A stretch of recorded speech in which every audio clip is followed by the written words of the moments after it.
He was plotting until the day he was dead. I'm Kiran Chetry. A new alert from Homeland Security after they got a look at bin Laden's personal files. I'm guess you pay more tax. But the argument for supporters of this, and I'm not saying I support it, I'm just saying this is what their claim is that it would more fairly, I guess, distribute how much you use bridges and tunnels and infrastructure. You would then be charged by how much you use it. Right, but doesn't paying tax on gas achieve the same thing? Unless you happen to just be driving around your farm. Kieran, we've pushed you into the Come on, Kieran. Why do you think this is a good idea, Kieran? I do not think Tell us why you think my privacy should be invaded and people should be taxing my driving, Kieran. I'm telling you what, I'm still teetering on the edge of the easy pass, okay? I know. If I didn't need to get over the GW bridge quickly, I don't know if I'd have that. About 8 minutes to the top of the hour. Picture this, going to sleep with your, your typical American accent or Canadian accent and waking up sounding like a Brit or an Eastern European. It happened to one woman in Oregon. Jeannie Mose shows us her overnight accent change.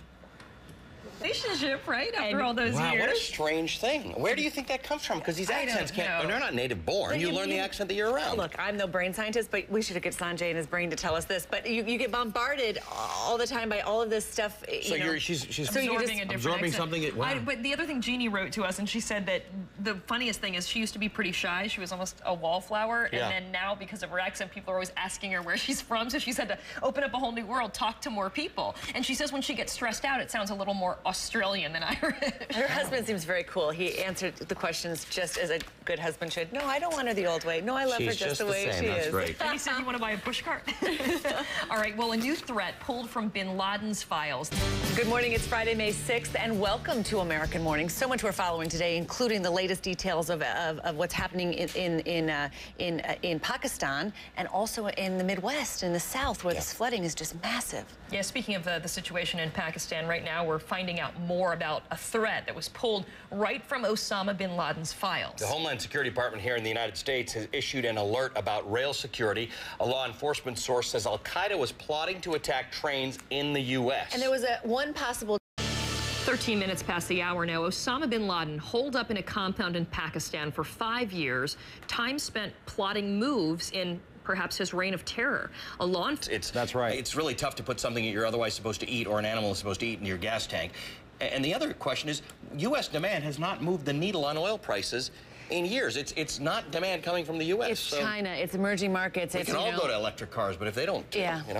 That's your personal, economy there. If you are able to save money because you're not buying gas. Absolutely right. If you can buy a car that consumes less gas, you're saving money. Part of it is the infrastructure as well. I mean, they need to have places, and we've talked about this before, where you can charge up your electric car easily in cities. Yeah, and gas stations that do it. And one of the things that you sometimes do when you visit a gas station is use a bathroom.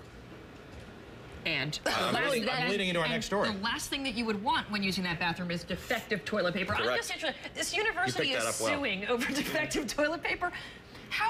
In what way exactly can toilet paper be defective? We are going to tell you after the break. That was the best segue I have ever heard. 52 minutes after the hour. When we come back, everything you need to know about defective toilet paper. 53 minutes past the hour. We have a lot going on today.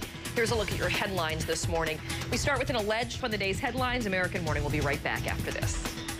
Mississippi River still rising this morning. I'm Kiran Chetry. They're dealing with epic flooding. Thousands have had to flee their homes. Hundreds are in shelters in parts of the South. And by the time it's all over, this could turn out to be a disaster for the ages. And Luis Carlo Montalvan. Well, we're actually going to be meeting this dog in a few minutes. His name happens to be Tuesday.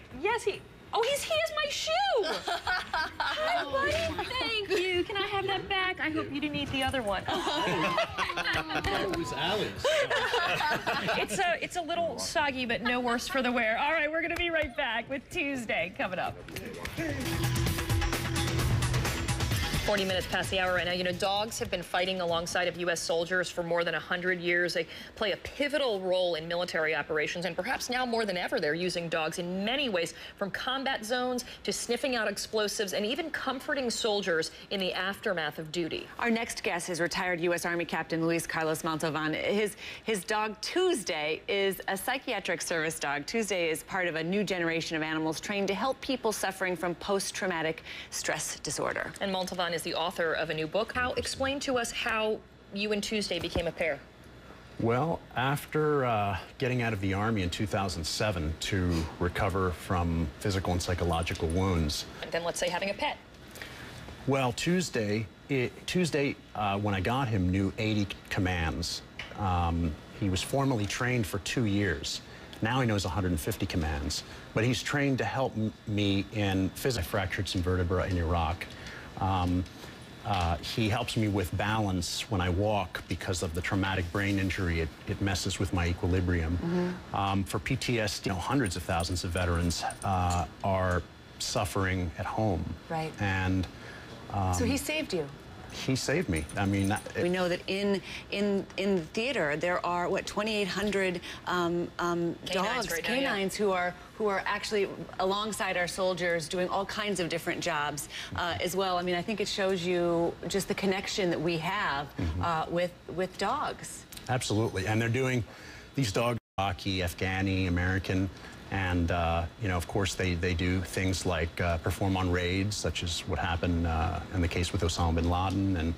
And they do therapy work for soldiers when they work. He likes He loves to work. Well, are any of you amenable to, either of you amenable to... being cuddled? Yeah? Yes, we love that. Yeah? I know Allie is over there as well. Kieran will do it. All right, we'll try it on me. If it's not too bad, we'll send it over to Allie. Tuesday. Her lap, her lap, her lap. Good boy. Snuggle. Good boy. Good boy, Tuesday, yes. All right, will he do it to Allie? Yes, yeah, of course. All Tuesday, right. off. And so that snuggle command is such a wonderful way to get out of a flashback or to get out of you giving you kisses. Yes, yes. Sorry, he just got a mouthful of makeup. Tuesday, off. Good boy. He can't help it if he loves you. You're so good. All right, Allie's not a dog person, so let's see how this one goes now. Ah, okay. Let's see. Tuesday. Go on. Go on. Go Come say here, hi. Tuesday. Go say hi. Come here, Tuesday. Go say